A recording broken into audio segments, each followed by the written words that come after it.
सदाशिवसमारम्भां शङ्कराचार्यमध्यमाम् अस्मदाचार्यपर्यन्तां वन्दे गुरुपरम्पराम्।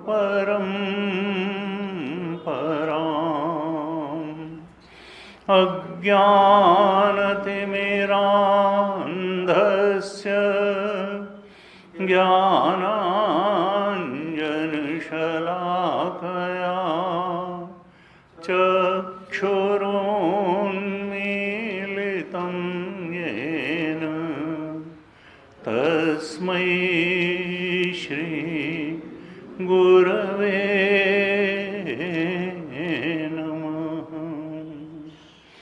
तस्मै श्री गुरवे नमः।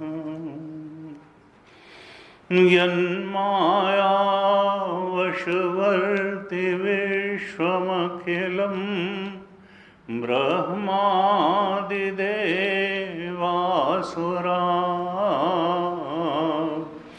यत्सत्त्वादियं ऋषैव भाति सकलं रज्जौ यथा हेर्भ्रमः यत्पादप्लवमेकमेव हि भवां बोधे स्थितिर्षावतां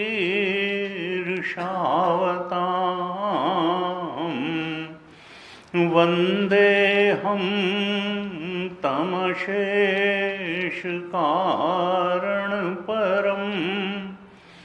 रामाख्यमीशं हरिं रामाख्यमीशं हरिं प्रसन्नतां ज्ञानगताभिषेकतः तथा नमं लेवनवासदुःखतः मुखाम्बुजश्रीरघुनन्दनस्य मे सदास्तु सामञ्जुलमङ्गलप्रदा सदास्तु सामञ्जुलमङ्गलप्रदा नीलाम्बुजश्यामलकोमलाङ्गं सीतासमारोपितवामभागं पाणवो महासायकचारुचापं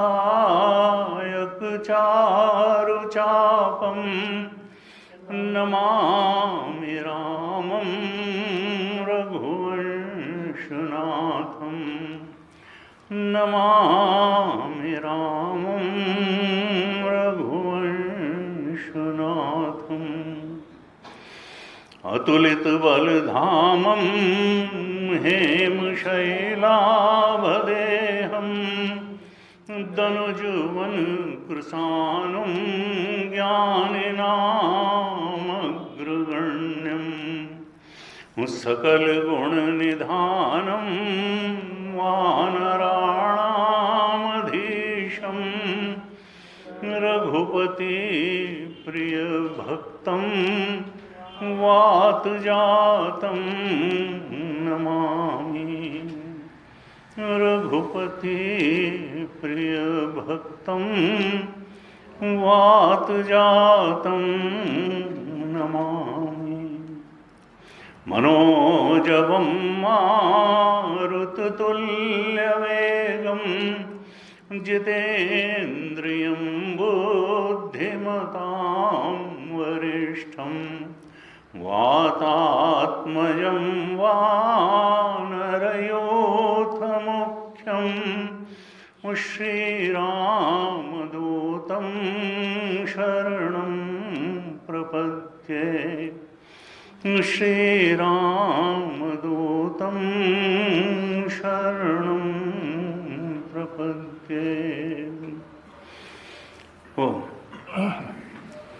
भगवान की महती कृपा से यह सुअवसर प्राप्त हुआ है कि हम लोग अगले 7 दिन तक अर्थात आज रामनवमी से लेकर के और हनुमान जयंती 12 अप्रैल तक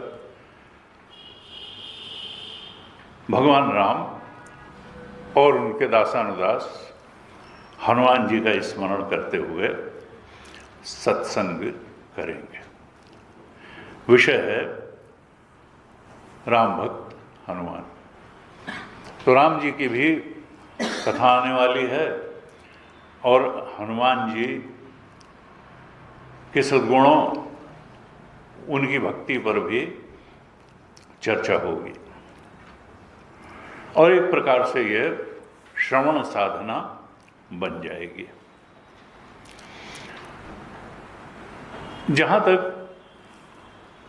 हमारे शास्त्रों का प्रश्न है, उनके संदेश का प्रश्न है, संतों की वाणी है, तो गीता जी का भी जो मूल संदेश है और रामचरितमानस का जो मूल संदेश है वो एक ही है और वो है कि किसी प्रकार से मनुष्य के जीवन में भक्ति सिद्ध हो जाए और भक्ति इतनी गहराई से हो जाए कि भगवत शरणागति बन जाए। शरणागति ही रामचरितमानस का भी संदेश है और शरणागति ही गीता जी का भी संदेश है। सर्वधर्मान परित्यज्य माम एकम शरणं व्रज अहम त्वा सर्व पापेभ्यो मोक्षयिष्यामि मां शुचा। अंतिम जो उपदेश का ये श्लोक है वो गीता जी में भी शरणागत होने के लिए ही भगवान ने कहा और कहा देखो माम एकम शरणं व्रज। और मानस में भी भगवान अपने मुंह से कहते हैं मम पन शरणागत भय हारी। मेरा तो प्रण है कि मैं अपने शरणागत के भय का हरण कर लेता हूं। और ये जीवन जो है इसमें अनेक प्रकार के भय लगे रहते हैं क्योंकि यहाँ परिवर्तन है, अनिश्चितता है। वहाँ हमेशा एक होता है कि परिस्थिति इधर भी हो सकती है, दूसरी तरफ भी हो सकती है। तो भय से मुक्ति भगवान की शरणागति के अलावा और कोई मनुष्य के जीवन में उपाय नहीं है जिससे कि उसके वो बिल्कुल निश्चिंत हो सके भय की आत्यंतिक निवृत्ति हो सके और पराकाष्ठा की निश्चिंतता उसको प्राप्त हो सके, इसके लिए एकमात्र उपाय है कि भक्ति गहराते गहराते गहराते गहराते शरणागति की स्थिति में पहुंच जाए। तो अब ये शरणागति कई स्तरों पर हो सकती है।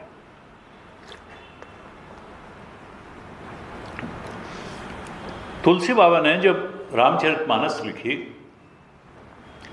तो जो नाम रखे 7 कांड हैं, आप सब लोग जानते हैं रामचरितमानस में। तो या तो जहां भगवान की लीलाएं हुई उन स्थानों, लीला के स्थानों के नाम पर कांडों के नाम रखे गए, और या भगवान की अवस्थाओं के नाम पे वो रखे गए। जैसे बाल कांड, जहाँ भगवान की बाल लीलाएं हुई तो उसको बाल कांड कह दिया।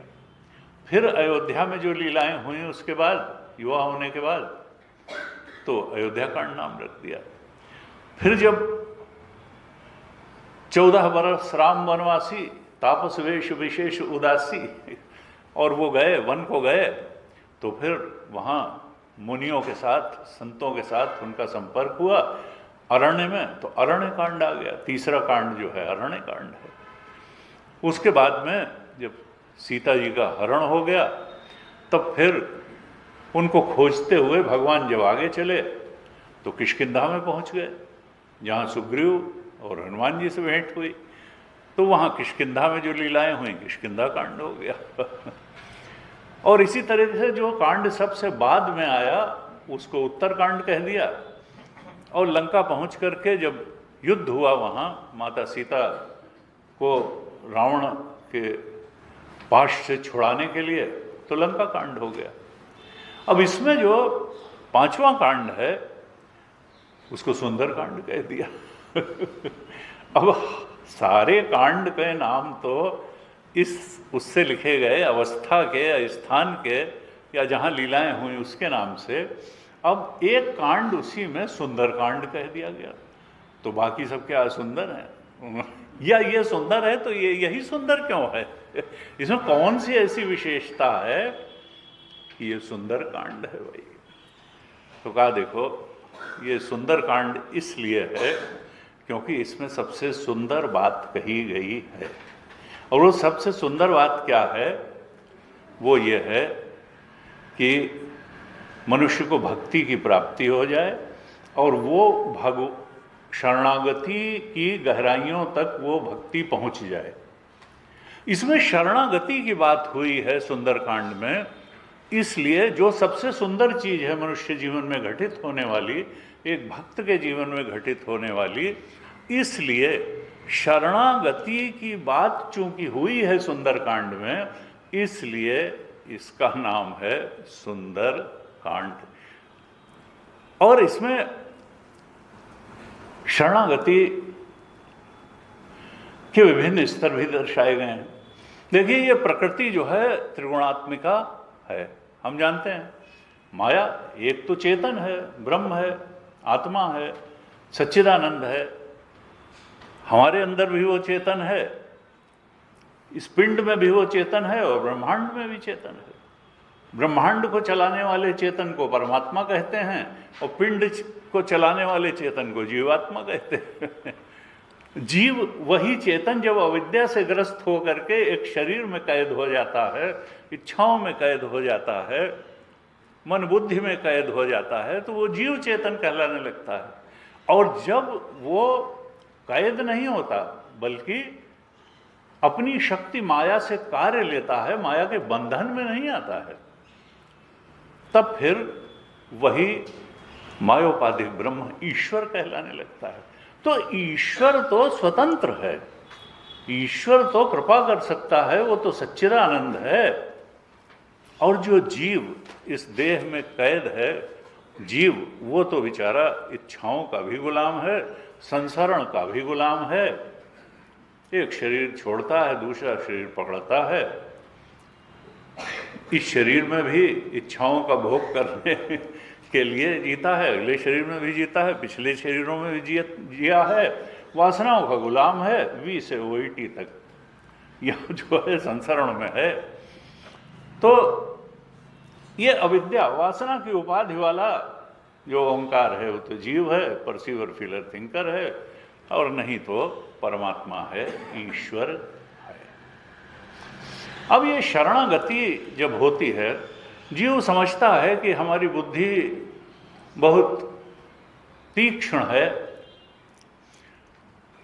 हम अपनी बुद्धि से बहुत कुछ कर सकते हैं, लेकिन हम देखते हैं कि बुद्धि बहुत कुछ नहीं बता सकती है। इस सृष्टि में दो ही सिद्धांत हैं, कर्म सिद्धांत है और कृपा सिद्धांत है। तो सामान्य रूप से तो कर्म सिद्धांत है ही है। कर्म प्रधान विश्व रचि आखा, जो जिस करे सो तस फल चाखा। भगवान ने एक कर्म सिद्धांत बना दिया है, हम जैसा करते हैं वैसा भरते हैं। अवश्य में वो भोक्तव्यम कृतम कर्म शुभाशुभम, जैसा करेंगे वैसा निश्चित रूप से फल भोगना पड़ेगा। इस जन्म में भोगें, 10 साल बाद भोगें, या अगले जन्म में, या उसके अगले जन्म में। हम जो है इस नेचर के सिद्धांत को ओवररूल नहीं कर सकते हैं, और हम किसी और को दोष भी नहीं दे सकते हैं, क्योंकि तुलसीदास जी ने कहा, काहू न को सुख दुख कर दाता, निज कृत कर्म भोग सब भ्राता। हम अपने ही कर्मों का भोग भोगते हैं, भले हम कहें कि उन्होंने हमारे साथ भला नहीं किया, उन्होंने, हमारा ही कोई कर्म होगा जो दुष्ट व्यक्ति को हमारे जीवन में खींच करके लाया है, और किसी सहृदय व्यक्ति को, किसी सहयोगी को खींच करके लाया है, तो वो भी हमारा कर्म ही लाया है। We cannot claim anybody else. हमारे जीवन में जो घटित हो रहा है उसके लिए हम उत्तरदायी हैं, हमारे कर्म उत्तरदायी हैं। लेकिन कृपा सिद्धांत भी है। कर्म प्रधान विश्व रचिराखा, जो जिस करे सो तस फल चाखा। तदपि करहि सम विषम विहारा, भगत अभगत हृदय अनुसारा। तुलसीदास जी लिखते हैं रामचरितमानस में कि सृष्टि में केवल कर्म सिद्धांत नहीं है, कृपा सिद्धांत भी है। भगवान की भक्ति में अगर जीवन जिया जाए तो भगवान कृपा करके, अगर हमसे कुछ ऊपर नीचे कर्म हो गया तो उसको क्षमा भी कर देते हैं। और कई बार तो कहा जाता है कि 3 तरह के कर्म हैं, संचित कर्म हैं, प्रारब्ध कर्म हैं, और आगामी कर्म हैं। जो अभी हम कर रहे हैं कर्म, उनका आगे हमको फल मिलेगा। जो संचित कर्मों में से जो प्रारब्ध बन गया, फल भोग देने के लिए जो परिपाक हो गया जिन कर्मों का, उन कर्मों के अनुसार ये जीवन मिला है, और इस जीवन में प्रारब्ध कर्म का भोग होगा। तो फिर क्या हम गुलाम हैं, कर्म के हाथ के खिलौने हैं? कहा नहीं, फ्री विल है। पिछले जन्मों में ये किए गए कर्मों का भोग अगर इस जन्म में हो रहा है, तो इस जन्म में किए गए कर्मों का भोग या तो इस जन्म में होगा या अगले जन्म में होगा। बहुत तीव्र कर्म अगर होगा तो इसी जन्म में वो प्रारब्ध बन के भोग दे देगा, और अगर हल्का हल्का होगा तो आगे भोग होगा। लेकिन फ्री विल है। कर्म हमारे जीवन में परिस्थिति लाता है, लेकिन उस परिस्थिति में हम क्या करेंगे इसका नियामक विवेक है, इसका नियामक परिस्थिति नहीं है। वही परिस्थिति प्रारब्ध के कारण विभिन्न लोगों के जीवन में आती है एक जैसी, लेकिन उसमें निर्णय सबका अलग अलग होता है, क्योंकि विवेक सबका अलग अलग होता है। और विवेक कैसे आएगा? कहा, बिनु सत्संग विवेक न होई, और राम कृपा बिनु सुलभ न सोई। सबसे महत्वपूर्ण चीज जो है सत्संग है, विवेक है। विवेक अगर जागृत है तो विपरीत से विपरीत परिस्थिति में व्यक्ति सही निर्णय लेते हुए, गुरु और शास्त्र के अनुसार निर्णय लेते हुए, सत्संग से अनुग्रहित हुई बुद्धि द्वारा विवेकपूर्ण निर्णय लेते हुए उस विपरीत परिस्थिति से बाहर निकल करके आ सकता है और अपने जीवन को संवार सकता है, सजा सकता है। और अगर ये बुद्धि शुद्ध न हुई, सत्संग से और सत्संग से प्राप्त विवेक से अनुग्रहित न हुई तो फिर गलत निर्णय ले लेगी और परिस्थिति और बिगड़ सकती है। इसलिए सारे संतों ने कहा सत्संग की बड़ी महिमा है, सत्संग व्यक्ति को नहीं छोड़ना चाहिए। सत्संगति दुर्लभ संसारा, निमिष दंड भर एकौ बारा। तुलसीदास जी ने लिखा कि ये दुर्लभ है, सत्संगत दुर्लभ संसार, सत्संग दुर्लभ है। थोड़ी देर का भी सत्संग अगर मिल जाए तो फिर आमूल चूल परिवर्तन हो सकता है। वाल्मीकि की जीवन में ये घटना आई। नारद जी जाते थे वाल्मीकि जो है देर नहीं लगाता था। रत्नाकर डाकू थे उस समय, वो तुरंत मार करके छीन लेते थे। उसने देखा ये तो बड़ा निश्चिंत साधु चला आ रहा है नारद जी के रूप में। उसने कहा रुक जाओ, तुम समझ नहीं रहे हो, तुम साधु हो, तुम्हारा वेश देख करके मुझे थोड़ी सी दया आ रही है, तुम अपना रास्ता बदल लो, नहीं तो मैं किसी को क्षमा नहीं करता हूं। एकदम इस कटार से तुम्हारा मैं सिर धड़ से अलग कर दूंगा। उन्होंने कहा कि ठीक है, तुम्हें जो करना हो करो, लेकिन मैं अपना रास्ता बदलता नहीं हूं, मैंने जो रास्ता पकड़ लिया है मैं उसी पे चलता हूं। उसने कहा तो फिर तैयार हो जाओ मरने के लिए। उनका कितनों को मार चुके हो? उन्होंने कहा मारना क्या है, पता नहीं कितनों को, मैं गिनता थोड़ा हूँ मारने के पहले मार चुका। उन्होंने क्यों मारते हो? उन्होंने कहा हमको इसी तरह से मालूम है कि मार दो, छीन लो और इसी तरह परिवार चलाओ, हमको और कोई तरीका नहीं मालूम। किसके लिए मारते हो? उनका परिवार चलाने को। तो परिवार वाले तुम्हारा साथ देंगे? उनका क्यों नहीं देंगे, उन्हीं के लिए तो मैं करता हूँ ये। जब पूछ के आओ अपने परिवार वालों से कि जब तुम नरक में जाओगे तो वो जाएंगे तुम्हारे साथ? उन्होंने कहा क्यों नहीं जाएंगे? जाओ। उन्होंने कहा चालाकी मत खेलो, मैं इधर पूछने जाऊँ तुम भाग जाओ, ये नहीं होगा। उन्होंने कहा चलो मुझे पेड़ से बांध दो भाई तुम, और क्या। और जब पूछ के आओ, पेड़ से बांध दिया। पूछने गया, पिताजी ने कह दिया कि मैं क्यों जाऊंगा, तुम हेड ऑफ द फैमिली हो, चाहे जैसे घर चलाओ, हमसे क्या मतलब, तुम पैसा कहाँ से लाते हो, कैसे लाते हो? पत्नी ने भी मना कर दिया, बेटे ने भी मना कर दिया। हम तो, इसकी तो आंख खुल गई। उसने कहा अरे इस संसार में भाई कोई किसी का नहीं, मैं तो मारा जा रहा हूँ इनके पीछे इस तरह से करके। और लौट के आया, उसने कहा महाराज आप ठीक कहते थे, कोई नहीं तैयार है मेरे साथ नरक में जाने का। उन्होंने कहा यही तो कह रहा था कि कहाँ तुम, तो फिर करूं क्या मैं? उनका भगवान की भक्ति करो, राम राम कहो।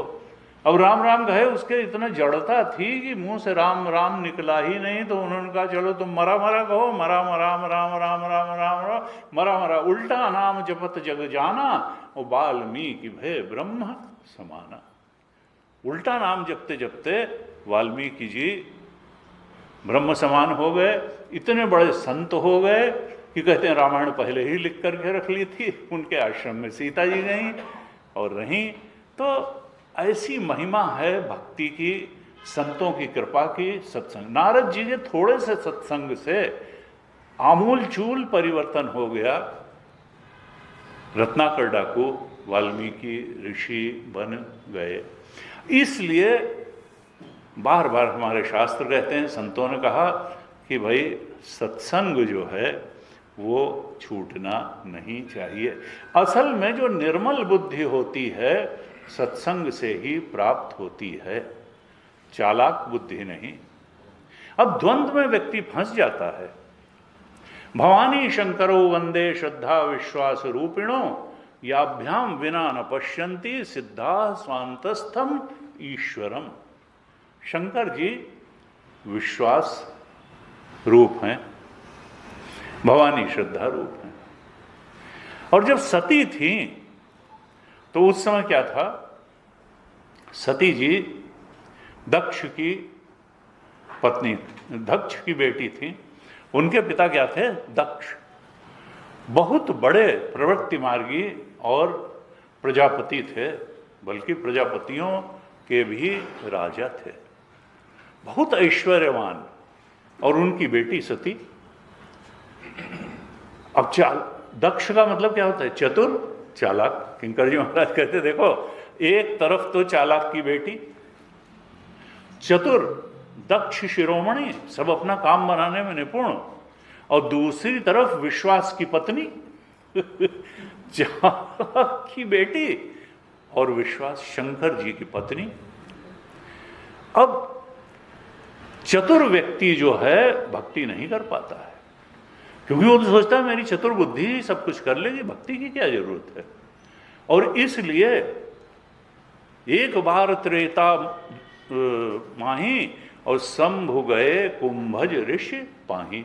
जब शंकर भगवान सती जी के साथ अगस्त्य ऋषि के पास सत्संग करने गए, भगवान की कथा सुनने गए, तो फिर सती जी भी गईं। लेकिन सती जी तो दक्ष की पुत्री थी। उन्होंने कहा कि अरे ये तो हमारे पति तो स्वयं भगवान हैं, हम संत वंत से क्या कथा सुने। वो नहीं बैठी कथा सुनने, शंकर जी ने सुनी। और फिर उन्होंने देखा उसी समय राम का अवतार हुआ है, और वो तो पत्नी के विरह में रोते घूम रहे हैं। और उन्होंने कहा अरे इनका तो नाम जो है हमारे पति लेते हैं भगवत तुल्य, और ये भला ऐसे, ये कहाँ भगवान हो। संत पर भी संदेह किया। देखिए चतुर आदमी हर चीज पे संदेह करता है, दक्ष व्यक्ति संत पे भी संदेह किया कि इसकी कथा से कुछ होगा कि नहीं होगा, भगवान पर भी संदेह किया कि अवतार हुआ है कि नहीं हुआ है। न कथा सुनने बैठी न भगवान के। और तब शंकर जी ने बहुत तरह से समझाया और कहा कि अगर मेरे कहने से समझाने से भी विश्वास नहीं होता है तो कि नहीं जाए परीक्षा ले हो, तो जाओ परीक्षा ले लो। और उसके बाद में उन्होंने सीता जी का वेश बनाया, और राम जी ने तो कहा कि ये अकेली कहाँ घूम रही हैं, भगवान शंकर कहाँ हैं। अरे इन्होंने कहा तो ये तो पहले ही पहचान लिया, सब भेद खुला खुलाया है। उन्होंने कहा कुछ नहीं, और लौट आई और झूठ बोली। फिर चतुरता दिखाई। शंकर जी ने कहा क्या हुआ, परीक्षा ली। उन्होंने कहा नहीं, कछु न परीक्षा लीन गोसाई और कीन प्रणाम तुम्हारी ही नाई, तुम्हारी तरह ही प्रणाम करके चली आई। शंकर जी ने तो देख लिया, त्रिकालदर्शी हैं, कि इन्होंने सीता का रूप बनाया, और उन्होंने कहा अब पत्नी के रूप में, क्योंकि जीव का जीव के साथ कोई संबंध नहीं होता है। ये हमारे शास्त्रों का निर्णय है। जीव तो हो सकता है कि किसी जन्म में कोई तुम्हारा पिता था, आज तुम्हारा बेटा बन करके आ गया, फिर तुम्हारा पोता बन करके आया, हो सकता है 4 पीढ़ी पहले वही तुम्हारा पुरखा रहा हो। तो जीव का जीव के साथ कोई, ये देह का ही देह के साथ संबंध होता है, देह तक होता है, देह से होता है, देह तक होता है, देह का देह के साथ संबंध होता है। जैसे ही ये देह बदली, संबंध खत्म हुआ। अब उन्होंने कहा ये तो सीता का देह इन्होंने धारण कर लिया, अब पत्नी के रूप में मैं स्वीकार करता हूँ, तो ये ठीक नहीं होगा। तो फिर उन्होंने बाएं तरफ आसन नहीं दिया, और सती जी भी ये समझ गई। और फिर कथा जैसी चलती है कि फिर उनकी बात नहीं मानी, द्वंद्व में पड़ी रही। देखिए द्वंद्व बहुत, इन कथाओं के पीछे संदेश यही होता है कि द्वंद्व खत्म हो जाए और हम भगवान के पलड़े में बैठ जाएं, भक्ति के पलड़े में बैठ जाएं, शरणागति के पलड़े में बैठ जाएं, शास्त्र के पलड़े में बैठ जाएं, संत की शिक्षाओं के पलड़े में बैठ जाएं, तो सारा द्वंद्व खत्म हो जाएगा। और नहीं तो जब द्वंद्व बना रहेगा कि दक्षता चतुरता के पलड़े में बैठना है कि विश्वास और श्रद्धा के पलड़े में बैठना है, तो सती जैसा हाल होगा। अंत में पति संत से भी हाथ धोया, भगवान के प्रति भी श्रद्धा नहीं हो पाई, पति ने भी छोड़ दिया, और अंत में पिता ने भी बहुत सम्मान नहीं दिया। और अस्कही जोग अगिन तनुजारा, वहाँ जा करके उन्होंने उनको अपना शरीर ही छोड़ना पड़ा। तो इसलिए शास्त्रों का, कथाओं का संदेश यही है कि देखो सत्संग करो। अगर जीवन में शांति चाहिए, कुशलता चाहिए, सब कुछ अनुकूलता चाहिए, तो हमको सत्संग नहीं छोड़ना चाहिए। श्रद्धावान लभते ज्ञानम तत्पर संयतेन्द्रिय ज्ञानम लब्ध्वा पराम शांतिम अचिरेणाधि। ये श्रद्धा इतनी बड़ी चीज है, विश्वास इतनी बड़ी चीज है कि इसके बिना कृपा आकर्षित नहीं होती है। बिनु विश्वास भगति नहीं, तेहि बिन द्रवहि न राम, राम भगति बिन सपने हो, जीव न लह विश्राम। तो विश्वास करके चलना पड़ेगा, श्रद्धा करके चलना पड़ेगा। तुलसीदास जी बार बार रामायण में ये कहलवाते हैं कि देखो, मनुष्य जीवन में अगर हमको चाहिए, सुख चाहिए, अनुकूलता चाहिए, शांति चाहिए, दुख से मुक्ति चाहिए, तो उसका एकमात्र उपाय भगवत भजन ही है।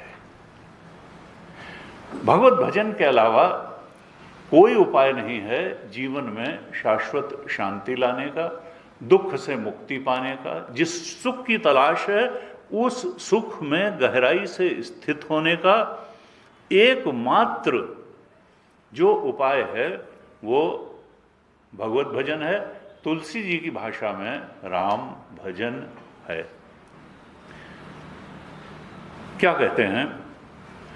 तब लगे कुशल न जीव कहाँ, सपने हो मन विश्राम। ये जीव सोचता है कि ये पालेंगे तो हो जाएगा, ये पालेंगे तो शांति हो जाएगी। नहीं, कुशलता हर व्यक्ति चाहता है, दुख से मुक्ति हर व्यक्ति चाहता है दुख ना आवे, विपरीत परिस्थिति ना आवे, कष्ट ना आवे। लेकिन तब लगी कुशल न जीव कहाँ, सपने हो मन विश्राम। स्वप्न में भी शांति नहीं मिलेगी। जब लगी भजत न राम कहूं, जब तक वो राम जी की भक्ति नहीं करेगा, परमात्मा की भक्ति नहीं करेगा। जब लगे भजत न राम कहाँ, शोक धाम तजी काम। थोड़ा कामनाओं को कम करो, कामनाओं को कम करेगा तब शोक से पार जाएगा, दुख से पार जाएगा, विपरीतताओं से पार जाएगा। और उसका उपाय क्या है? राम भजन। राम, ये नहीं कि राम भजन में आलसी, भोजन में होशियार। क्योंकि आजकल तो यही है कि भाई जो है देखें जरा भंडारा कैसा होगा, उसके बाद वो भंडारे हम तो देखते हैं। प्रवचन के समय कम लोग, गुरु जी कहते थे यही नहीं, तेजवान जी कहते, अमेरिका जाता हूँ वहाँ पर लोग, वो संडे सत्संग होता है उसको मंदिरों में, तो पता चला कि जब शुरू हुआ प्रवचन, भजन की बात शुरू हुई, सत्संग की बात शुरू हुई, 10 आदमी और उसके बाद में धीरे धीरे 1 घंटे का हुआ। तो जैसे जैसे है भीड़ बढ़ती जाती है, और जब उस समय भोजन का समय आता है तो 150-200 आदमी पूरा भर गया। राम भजन में आलसी, ये देखिए। और व्यक्ति भोजन तो कहीं भी कर सकता है भोजन की कोई कमी नहीं है व्यक्ति को, लेकिन भजन के लिए एक चित्त की दशा चाहिए, एक स्थिति चाहिए, और ये समझ चाहिए कि जीवन में कितनी महत्वपूर्ण बात है। रामचरितमानस का संदेश है कि तब लगे कुशल न जीव कहाँ, सपने हो मन विश्राम। जब लगे भजत न राम कहूँ, शोक धाम तज काम। और गीता जी में भी यही कहा, अनित्यम असुखम लोकम। ये जो तुम्हारा शरीर है ये अनित्य है, हमेशा के लिए नहीं मिला है, 70-80 साल की बात है। और ये असुखम भी है, एक एक जोड़ दर्द करेगा। सामाजिक परेशानी, 3 तरीके के ताप हैं, आध्यात्मिक ताप, आधिभौतिक ताप, आधिदैविक ताप, ये सताते हैं। तीनों तरह के ताप सताते हैं। असुखम है, अनित्यम भी है, असुखम है, तो फिर करें क्या? कैसे जो है इनसे मुक्त? इमम प्राप्त भजस्व माम, कहा भजन करो गीता जी में भी कहा अनित्यम असुखम लोकम इमम प्राप्य भजस्व माम। गीता जी भी कहती हैं भजन करो, परमात्मा का भजन करो, शास्त्र के अनुसार भजन करो, गुरु के अनुसार करो, और संत के बताए अनुसार भजन करो। और तुलसीदास भी यही कहते हैं, जब लग भजत न राम कहूँ, शोक धाम तज भजन।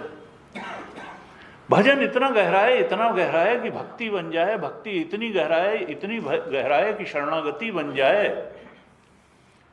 तो सुंदरकांड सुंदर क्यों है? क्योंकि इसमें शरणागति की बात बताई है। अब ये जो संसार है ये त्रिगुणात्मक है, 3 गुणों से बना हुआ है, सतोगुण, रजोगुण और तमोगुण। हम जानते हैं त्रिगुणात्मिका है, माया त्रिगुणात्मिका है। अब हर व्यक्ति पूर्व जन्मों में जो कर्म करके आया है, जो परिपाक होकर के इस जन्म में प्रारब्ध बने हैं, तो ये मनुष्य जन्म जो है मिश्रित कर्मों का परिणाम है। अगर बहुत हीन कर्म का परिपाक हुआ होता तो हम कुकर शुकर योनियों में चले गए होते। बहुत अच्छे कर्म ही अगर फल देने के लिए परिपाक हुआ होता तो हम देव योनि में चले गए होते, उच्चतर लोकों में चले गए होते। तो शास्त्रों का निर्णय है कि ये मनुष्य देह मिश्रित कर्मों का परिणाम है, यानी कुछ पुण्य कर्म भी हमारे रहे होंगे और कुछ पाप कर्म भी रहे होंगे। पुण्य कर्म जब फल देने के लिए उन्मुख होंगे तो जीवन में हमारे अनुकूल परिस्थिति आएगी, सुख होगा। और जब पाप कर्म कभी परिपाक हो, हम जान नहीं पाते कि कौन कर्म का परिपाक होने वाला है, तो फिर विपरीत परिस्थिति भी आ जाएगी, हम दुख के भागी होंगे। लेकिन वही कहा, शोक धाम तज काम। अगर भजन का सहारा है, भक्ति का सहारा है, भगवान की शरणागति का सहारा है, तो फिर हम उस विपरीत परिस्थिति को से भी उबर सकते हैं। सुग्रीव उबर आया, विभीषण उबर आए। हम नहीं कह सकते हैं कि विपरीत परिस्थितियों में भजन नहीं किया जा सकता है। अक्सर लोग सेफ साइड लेते हैं कि साहब हम इतने बिजी हैं कि हमारे पास भजन करने का समय नहीं है।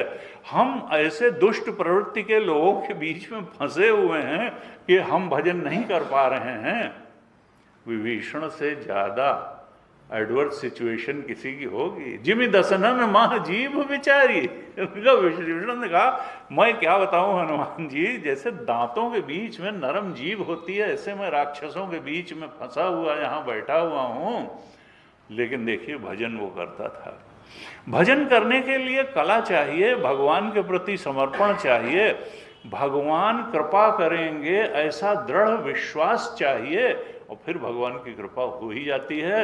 माया जो है बहुत शक्तिशाली है, लेकिन भगवान से ज़्यादा शक्तिशाली नहीं है। आपका कर्म सिद्धांत बहुत शक्तिशाली है, लेकिन भगवान से ज़्यादा शक्तिशाली नहीं है। भाव्यू में टिस कहीं त्रिपुरारी, भगवान शंकर जब कृपा करते हैं तो प्रारब्ध को भी बदल सकते हैं। तो इसलिए भगवान तो सर्वसमर्थ हैं, कर्तुम अकर्तुम अन्यथा कर्तुम हैं। वो कुछ भी बदल सकते हैं, कुछ भी दे सकते हैं, कहीं से भी जीव को उठा सकते हैं। उनके लिए कुछ असंभव नहीं है। सुग्रीव को उठा लिया, विभीषण को उठा लिया, तो हम लोग तो ताकत कितनी है, हम कितना पुण्य कर सकते हैं और कितना पाप कर सकते हैं। मनुष्य बहुत कमजोर है, पाप भी एक सीमा से ज्यादा नहीं कर सकता, पुण्य भी। तो भगवत कृपा का आह्वान, हम शरणागत बने। ये माया त्रिगुणात्मिका है। और यहां भी हम देखते हैं, जब हम आए हैं यहां, तो कुछ लोग थोड़ा ज्यादा सात्विक प्रकृति के होते हैं, बचपन से ही थोड़ा ज्यादा सात्विक होते हैं। कुछ लोग ज्यादा राजसिक प्रवृत्ति के होते हैं और कुछ लोग ज्यादा तामसिक प्रवृत्ति के होते हैं। इन गुणों का खेल चल रहा है, संसार में भी चल रहा है, हमारे जीवन में भी चल रहा है, 24 घंटे में चल रहा है।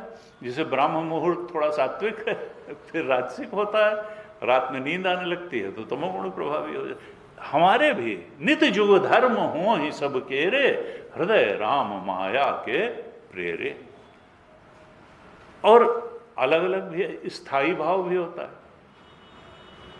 कुछ व्यक्ति में सात्विकता की होगी तो वो कभी गलत व्यवहार नहीं करेंगे, गलत काम नहीं करेंगे, हमेशा वैल्यूज को चेरिश करेंगे। और जो रजोगुणी व्यक्ति होगा वो कहेगा बाई एनी हुक और क्रुक, हमें सफलता चाहिए। और तमोगुण कहेगा कि कुछ नहीं, आराम बड़ी चीज़ है, मुँह ढक के सोइए, सफलता की कोई ज़रूरत नहीं है, बहुत आगे बढ़ने की कोई ज़रूरत नहीं है, बस खाओ और सो, दो चीज़ें ठीक हैं, उधर पूर्ति हो जानी चाहिए और निद्रा, ज़्यादा कुछ चक्कर नहीं है। तो सुंदरकांड में इन 3 गुणों के आधार पर 3 प्रकार की शरणागति बताई, इसलिए वो सुंदर है। और उसमें सर्वोच्च शरणागति किसकी है? हनुमान जी की। इसीलिए राम भक्त हनुमान को सबसे ऊपर स्थान दिया जाता है।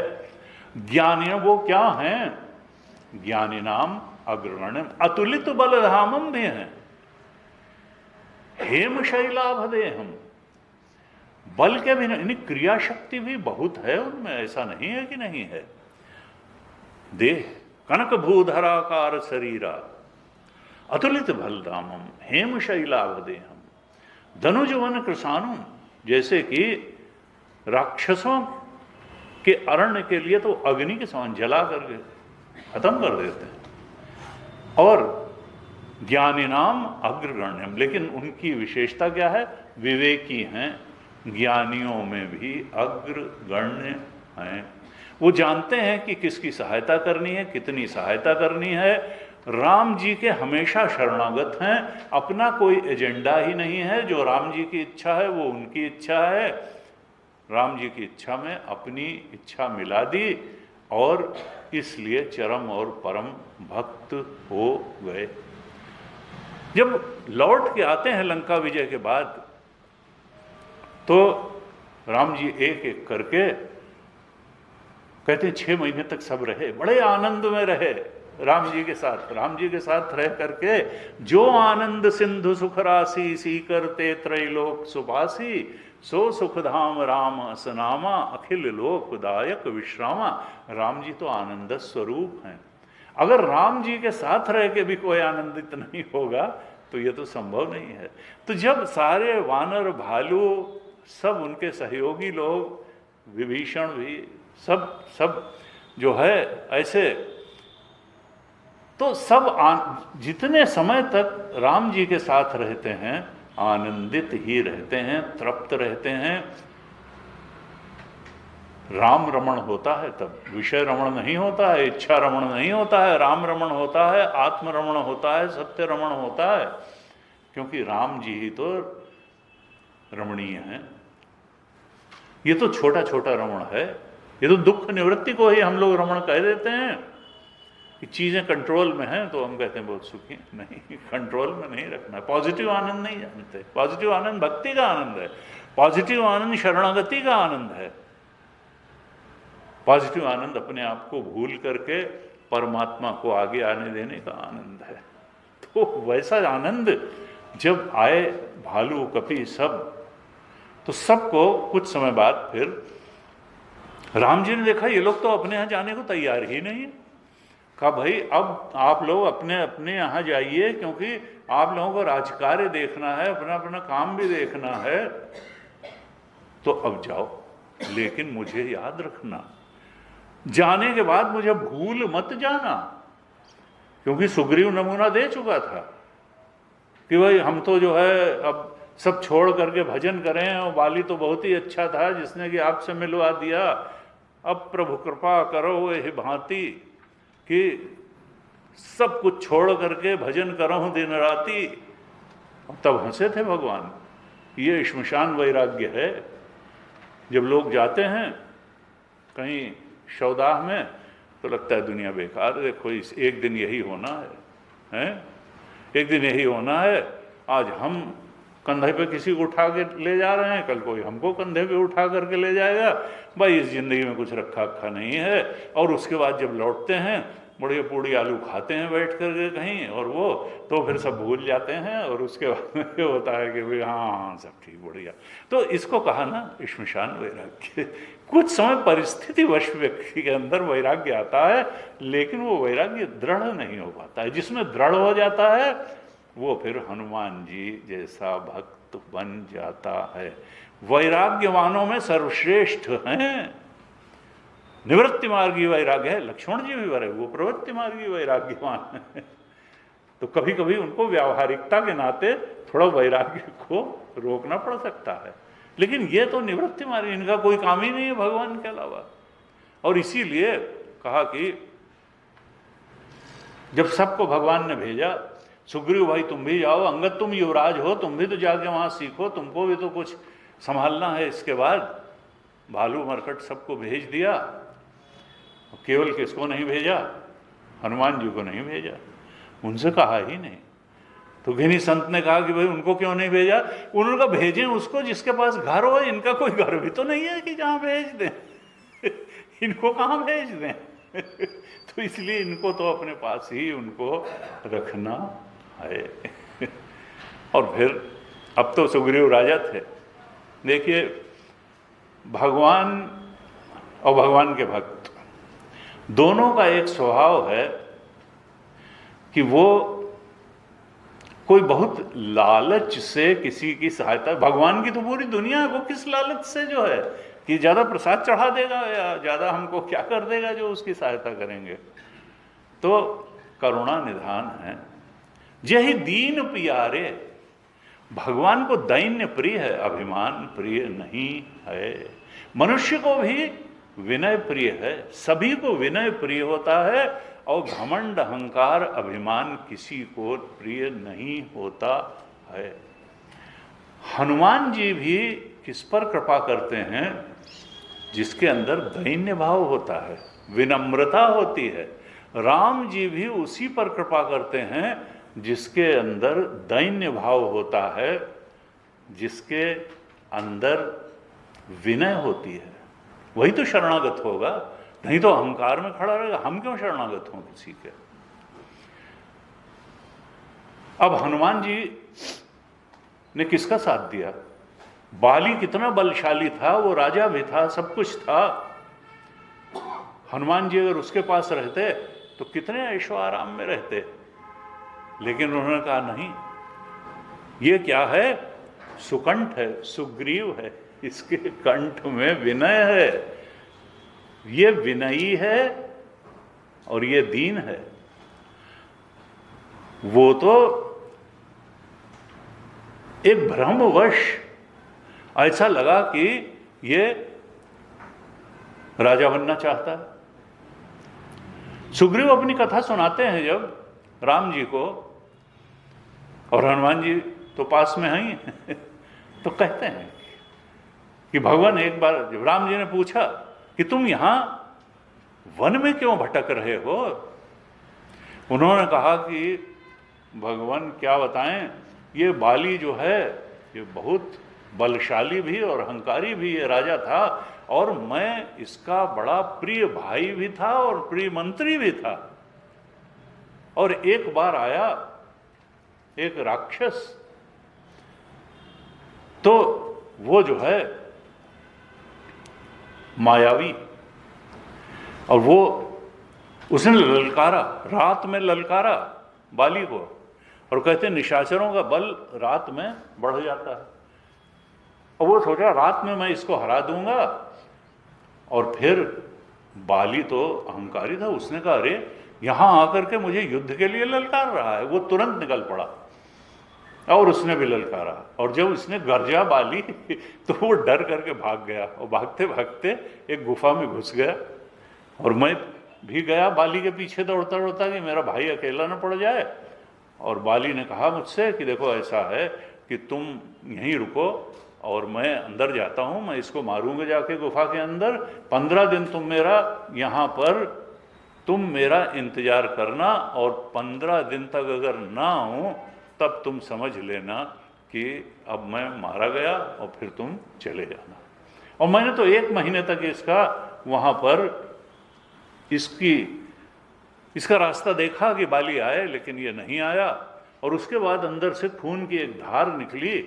मैंने कहा कि लगता है बाली को उसने मार दिया है। मैंने एक पत्थर से गुफा का मुंह बंद कर दिया और मैं भाग आया। और यहाँ आकर के मंत्रियों ने कहा कि नहीं, राज सिंहासन खाली नहीं रह सकता है, और इसलिए मैंने तुम तो राजा बन जाओ, तुम भाई भी हो, सब तरह से योग्य हो। और लोगों ने मुझे राजा बना दिया। और बाली तो लौट करके आ गया, वो खून तो उसका राक्षस का था। बाली आया और उसने देखा मैं राजा, तो उसने तो मुझे बहुत मारा।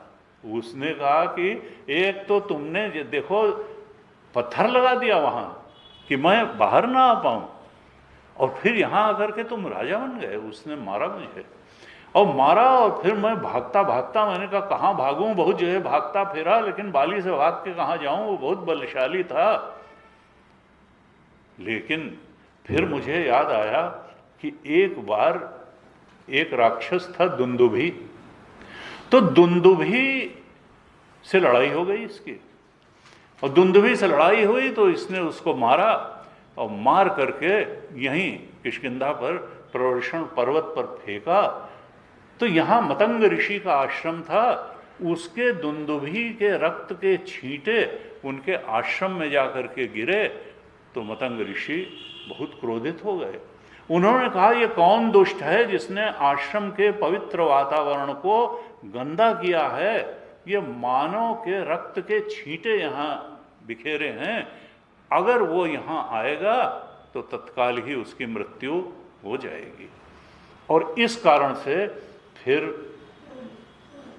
बाली जो है वो उसको मालूम हुआ, और बाली यहाँ नहीं आता है। तो मैं यहाँ किष्किंधा पर, ये प्रवर्षण पर्वत पर अपने को बचा हुआ महसूस करता हूँ, और इसलिए मैं यहाँ छिप करके रह रहा हूँ। लेकिन बाली बड़े बड़े स्वयं तो नहीं आ सकता है, लेकिन बड़े बड़े बलशाली अपने मित्रों को भेजता रहता है कि जाओ सुग्रीव को मारो। देखिए, जिसकी भय की मानसिकता होती है वो किसी भी बात से भयभीत हो जाता है। उसने जब राम लक्ष्मण को भी आते हुए देखा तो भयभीत हो गया, भयभीत हो गया, और उसने कहा, यहां तुलसीदास जी लिखते हैं, आगे चले बहुरी रघुराया, ऋष्यमुख पर्वत नियराया, तह रह सचिव सहित सुग्रीवा, आवत देख अतुल बल सीमा। उसने देखा ये तो इतने तेजस्वी और बलवान दो राजकुमार चले आ रहे हैं। तो उसके मन में क्या आया, भगवान का दर्शन करके प्रेम भाव नहीं उमड़ा, भय उमड़ा उसके अंदर, क्योंकि उसकी मानसिकता ही भय की हो गई थी। हैं, अति सभीत कह सुन हनुमाना, अति सभीत, थोड़ा बहुत भयभीत नहीं हुआ। जब देखा राम लक्ष्मण इतने तेजस्वी चले आ रहे हैं तो अति सभीत, डर गया। बताइए, ये वही है कि लोग दूध से भी जल जाते हैं। तो जो है अति सभीत, बहुत ज्यादा डर गया। देखा पुरुष जुगल बल रूप निधाना, ये रूपवान भी हैं और बलवान भी हैं। और तब हनुमान जी से कहा कि धरि बटु रूप देख तैं जाई, तुम ऐसा करो कि बटुक ब्राह्मण का वेश रख करके जाओ, और वहीं से इशारा कर देना अगर बाली के खेमे के होंगे तो भागों तुरंत तजों। उसको अपने भागने पर बड़ा विश्वास था, भगवान की शरण में जाने पर विश्वास नहीं था, भगवान के अनुग्रह और कृपा पर विश्वास नहीं था, उसको अपने भागने पर विश्वास था। उसने कहा क्या करूं, भागों तुरंत तजों यह शैला। हनुमान जी को भेजा और ब्राह्मण रूप देकर, क्योंकि उनका धनुष और सब देख करके लगा कि छत्री का वेश है, और हमारे यहाँ छत्री लोग ब्राह्मणों को थोड़ा, ब्राह्मणों का आदर करते थे। तो उन्होंने कहा ये ब्राह्मण का बटू का वेश रख करके अगर जाएंगे तो कम से कम ये जो भी छत्री वेशधारी हैं ये इनको नुकसान नहीं पहुंचाएंगे, इनसे बातचीत करेंगे, आदर से सद्भाव से बातचीत करेंगे, और उतने बीच में मैं भाग जाऊंगा। भागने का तो एक्सपर्टाइज है। तो विप्र रूप धरि कपितः गए, फिर बटू रूप रख करके हनुमान जी वहां जाते हैं। तो सुंदरकांड में हमको क्या देखना है, शरणागति की बात देखनी है। 3 प्रकार की शरणागति सुंदरकांड में बताई है, सात्विक शरणागति, राजसिक शरणागति और तामसिक शरणागति। सात्विक शरणागति किसकी है, जो सतोगुणी होगा वही सात्विक शरणागति करेगा। अब हनुमान जी से ज़्यादा सतोगुणी कौन होगा? क्योंकि हनुमान जी को तो और कोई काम ही नहीं है। राम काज कीन्हे बिना मोह कहाँ। हम लोग कहते हैं थोड़ा लाओ, मॉल घूम आए तो विश्राम हो जाए, पिक्चर देखाएं तो विश्राम हो जाए, कोई टीवी सीरियल देख लें। वो क्या कहते हैं? राम काज कीन्हे बिना मोह कहाँ विश्राम। भगवान का काम किए बिना मुझे विश्राम नहीं। उनका विश्राम भगवत कार्य करने में ही है, और इसलिए वो कर्मयोगी हैं। उनसे बड़ा जिमि अमोघ रघुपति कर माना, यही भांति चले। वो हनुमान जी के बाण हैं। हनुमान जी स्वयं बाण की जगह हैं, बाण स्थानीय हैं।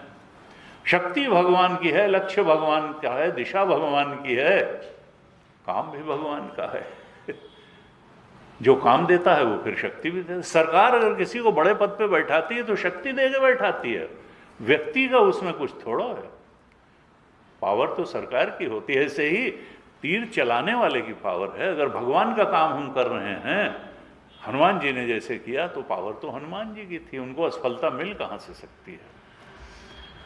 हनुमान जी की शरणागति सुंदरकांड में सिद्ध हुई। सबसे बड़ी शरणागति, सात्विक शरणागति हनुमान जी की है। और दूसरी शरणागति किसकी सिद्ध हुई? विभीषण की। विभीषण जो हैं, उनके अंदर ये नहीं था कि उर कछु प्रथम वासना रही। विभीषण कहता है, उसके मन में था कि सब काम मैं कर रहा हूं और राजा रावण बना हुआ है, सारा तो प्रशासन मैं संभाल रहा हूं, नीति रीति मैं तय कर रहा हूं, और राजा है रावण, तो मैं ही क्यों ना राजा बन जाऊं। वासना थी कि लंकेश में। और भगवान तो सब जानते हैं। जैसे ही गया है वहां, कहा कहु लंकेश, लंकेश कह के संबोधित किया विभीषण को, और फिर समुद्र का जल मंगा करके और उसका तिलक भी कर दिया कि नहीं, अब तुम, मैंने तो कह दिया। राम दो बार नहीं बोलते हैं, राम ने एक बार कह दिया तो बस हो गया।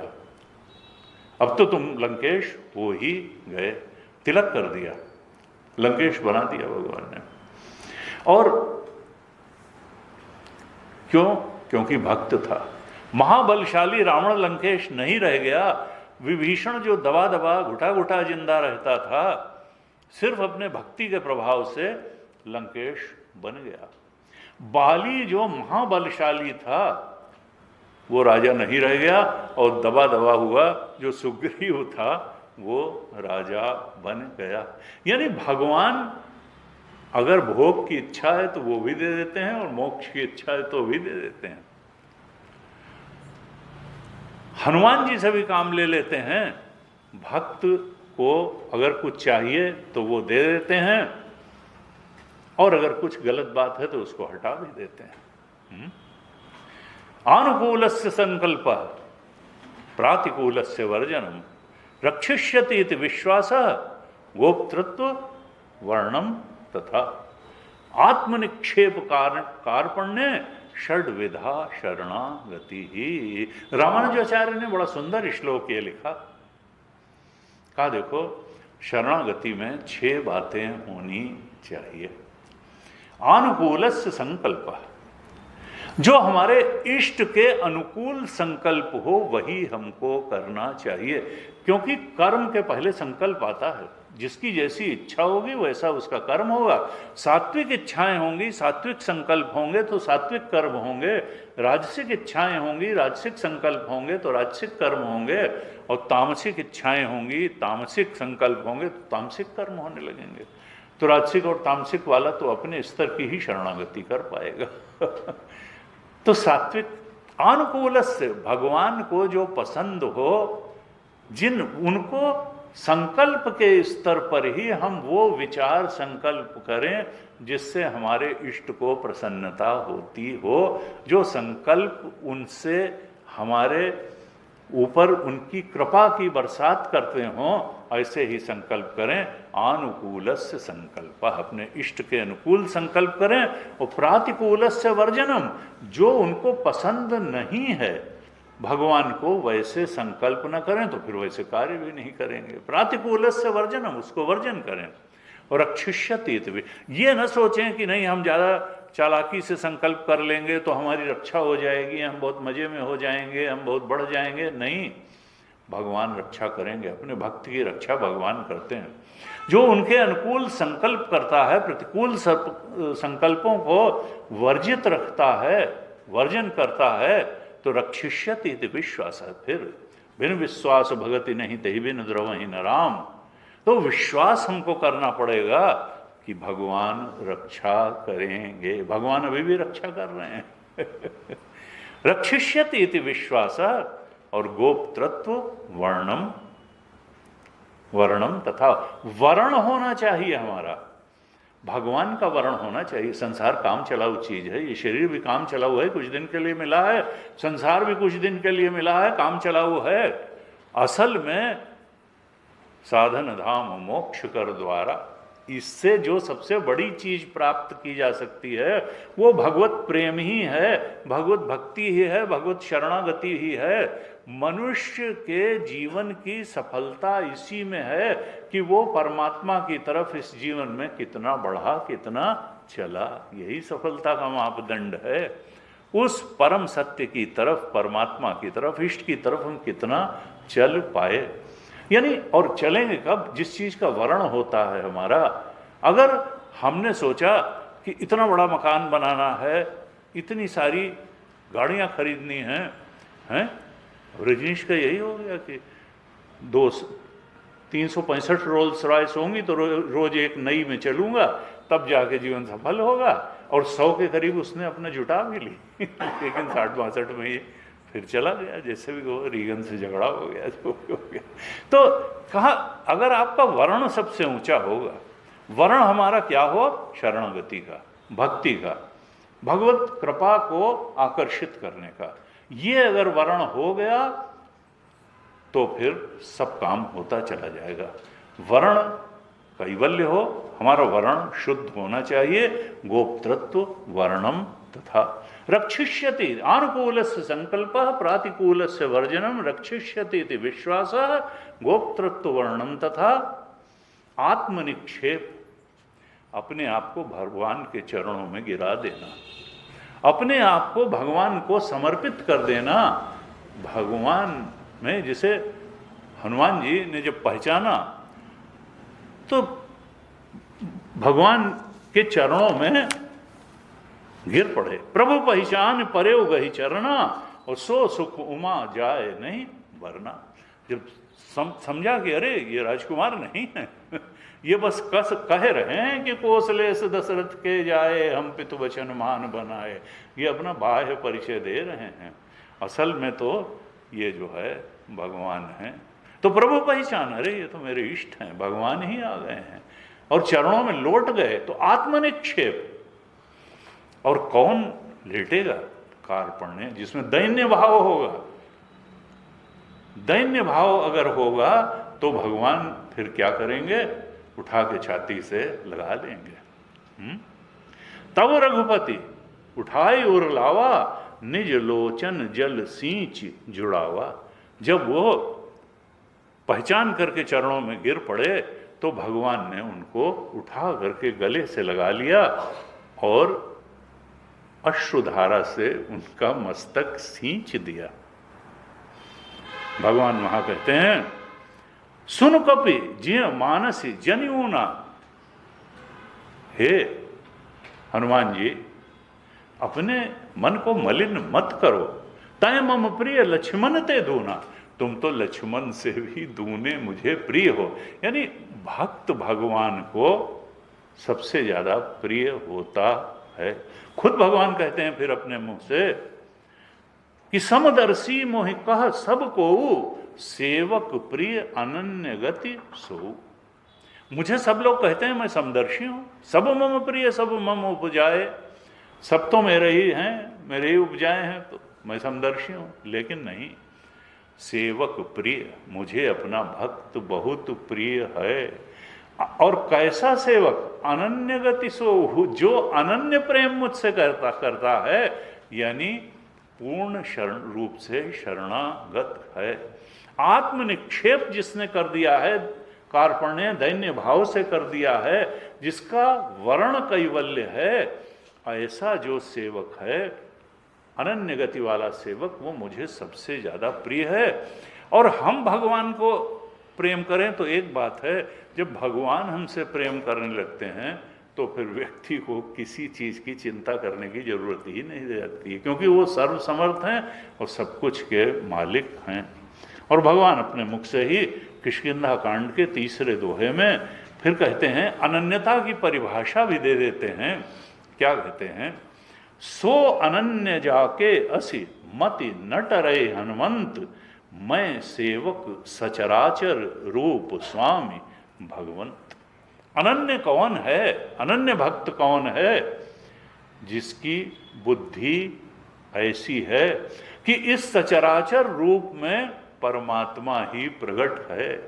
इस संसार जो है, परमात्मा ही इसके अधिष्ठान में बैठे हुए हैं, परमात्मा ही संसार के रूप में प्रकट हैं, परमात्मा ही जीवात्मा के रूप में प्रकट हैं। असल में परमात्मा के अलावा तो क्या, ओंकार की ही तो एक सत्ता है, अधिष्ठान वही है, प्रकाशक वही हैं। ये तो अविद्या के कारण हमको भेद दिखाई देता है। मैं सेवक, जो वो सोचता है कि मैं तो सेवक हूं, और सचराचर, ये चर अचर जितनी सृष्टि है, ये भगवान का ही रूप है। अब किसका विरोध? निज प्रभुमय देखहि जगत, के ही सन करहि विरोध। जब सबके रूप में मेरा परमात्मा ही है, तो अब मैं विरोध किसका करूं? तो इस प्रकार से ये हनुमान जी के चरित्र जो है सुंदर कांड में आया, भक्त का चरित्र आया, इसलिए सुंदर कांड को सुंदर कहा गया। शरणागति की बात बताई, इसलिए सुंदर कांड को सुंदर कहा। सबसे ऊंची बात हनुमान जी की शरणागति, जो सात्विक शरणागति है, और फिर विभीषण की शरणागति जो राजसिक शरणागति है। यानी उसके अंदर थोड़ी कामना थी, थोड़ी वासना थी लंकेश बनने की, भगवान ने उसकी कामना भी पूरी कर दी और उसको अपनी शरण में ले लिया। सुग्रीव ने कहा ये रावण का भाई है। उनका सुग्रीव क्या करें, रावण का भाई आया है। उन्होंने कहा महाराज जान ही न जाए निशाचर माया, ये निशाचरी माया, ऐसा किया जाए, युद्ध आसन्न है, इसको बांध लिया जाए और युद्ध हो जाएगा तो निर्णय करेंगे। उन्होंने कहा नहीं सखा नीति तुम नीक विचारी, तुमने अच्छी सलाह दी है, लेकिन मम पन शरणागत भय हरि, लेकिन मेरी तो प्रतिज्ञा यह है कि जो शरणागत होगा उसके भय का मैं निवारण कर दूंगा। तो कहा शरणागत कहाँ जे तजहि निज अनहित अनुमान, ते नर पावर पाप मैं तिन्हि बिलोकत हानि। तो मैं तो शरणागत को कभी नकार नहीं सकता हूं, और निशाचरों से डरने की जरूरत नहीं। जगमा सखा निशाचर जेते, लक्ष्मण हनहि निमिष मह तेते। मैं यहाँ इस मनुष्य शरीर में अवतार लेकर के अगर आया हूं तो ये राक्षसों को मारने के लिए थोड़ा आया हूं। भ्रकुटि विलास सृष्टि लय होई, जिस परमात्मा की भ्रकुटि विलास से ये सृष्टि ही लय हो जाती है और उत्पन्न उसको शरीर लेकर के ये रावण को मारने के लिए आने की जरूरत थोड़ा होती है। तो भक्तों को सुख देने के लिए आए हैं। भगत भूमि भूसुर सुरभि सुरहित लागी कृपाल, करत चरित धरि मनुज तन, सुनत मिटहि जग जाल। भगवान के अवतार का उद्देश्य क्या है कि वो तो भक्तों के लिए आते हैं, पृथ्वी के लिए आते हैं, गाय के लिए आते हैं, देवताओं का कार्य करने के लिए आते हैं। भक्तों सबसे पहले भक्ति ही कहा तुलसी। भगत भूमि पृथ्वी के भार, भगत भूमि भूसुर ब्राह्मणों को, सज्जनों को कृपा करने के लिए आते हैं। भगत भूमि भूसुर सुरभि सुरहित लागी कृपाल, करत चरित और सुनत मिटहि धरि मनुजतन। ये मनुष्य रूप में सुनत मिटहि, क्योंकि लीला सुन करके ये जो आसक्ति है जग के जाल में जो ये जीव पड़ा हुआ है जन्म जन्मांतर से, ये संसरण से मुक्ति हो जाती है। सुनत मिटहि जग जात। तो विभीषण की रजोगुणी भक्ति हुई और अंत में तमोगुणी भक्ति समुद्र की होती है। समुद्र की तमोगुणी भक्ति हुई। विनय न मानत जलधि जड़, गए 3 दिन बीती, और बोले राम सकोप तब, भय बिनु होए न प्रीति। भय के बिना प्रीति। तो जड़, जब वो भय दिखाया भगवान ने, तब फिर थाली में तमाम सारी मणिमाणिक्य लेकर के आया और वो भी शरणागत हुआ। तो भगवान ने उसको भी अभय दान दिया। यानी ऐसा नहीं है कि खाली शरणागत अगर सात्विक होगी तो ही भगवान उसको स्वीकार करेंगे, राजसिक को नहीं करेंगे, तामसिक को नहीं करेंगे। भगवान ने तो कह दिया, मम पन शरणागत भय हारी। जो मेरा शरणागत होगा उसको मैं अभय दान कर दूंगा। तो हनुमान जी इस प्रकार से भगवान के प्रतिनिधि हैं, भगवान का काम करने के लिए हैं, महावीर हैं, बलशाली हैं, ज्ञानी नाम अग्रगण्यम है। लेकिन उनकी जो सबसे बड़ी पहचान है वो क्या है? रघुपति प्रिय भक्तम, भगवान के भक्त हैं।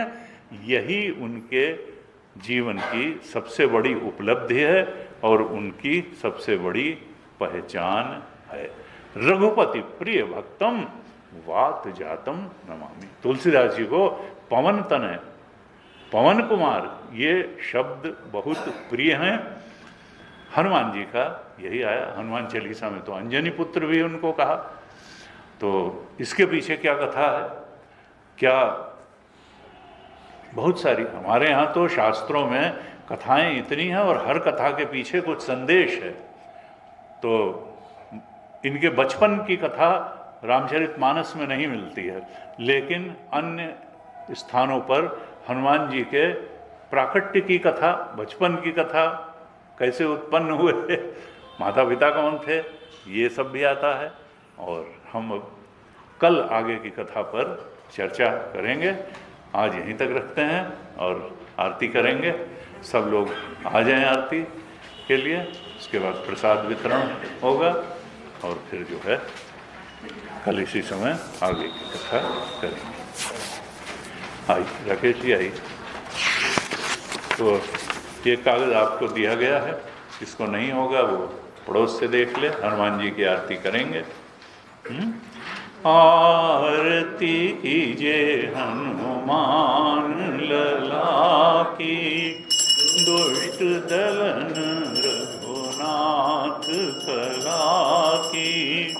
जाके बल से गिरिबर कांपे, दोष जाके निकट न झांके।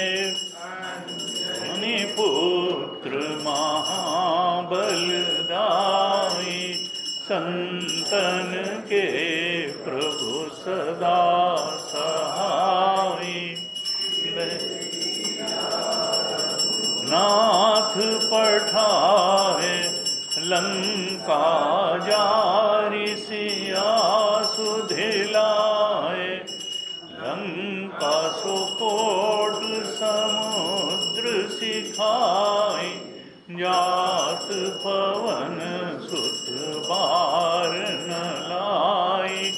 लंका जारी असुर संहारे, सिया राम जी के काज संवारे। लक्ष्मण मूर्छित पड़े सतारे, आनि सजीवन प्राण उबारे। पैठी पताल तोरी जमकारे, अहि रावण की भुजा उखारे। बाएं भुजा सुर दल मारे, दाहिने भुजा संत जन तारे। सुर नर मुनि जन आरती उतारे। जय जय जय हनुमान उचारे। कंचन खार कपूर लो छाई, आरती करत अंजना माई, लंक विध्वंस कीन रघुराई, तुलसीदास प्रभु कीरति गाई, जो हनुमान जी की आरती गावे, बसी बैकुंठ परम पद पावे, आरती कीजे हनुमान लला की, दुष्ट दलन रघुनाथ राखी, कीजे हनुमान लला की ललन। ओम न तत्र सूर्यो भाति न चंद्र तारकं, नेमा विद्युतो भान्ति कुतोऽयमग्निः, तमेव भान्तमनुभाति सर्वं, तस्य वासा सर्वमिदं विभाति। ओम पूर्णमदः पूर्णमिदं पूर्णात् पूर्णमुदच्यते, पूर्णस्य पूर्णमादाय पूर्णमेवावशिष्यते। ओम शांति शांति शांति। हरि ओम। श्री गुरुभ्यो नमः। हरि ओम।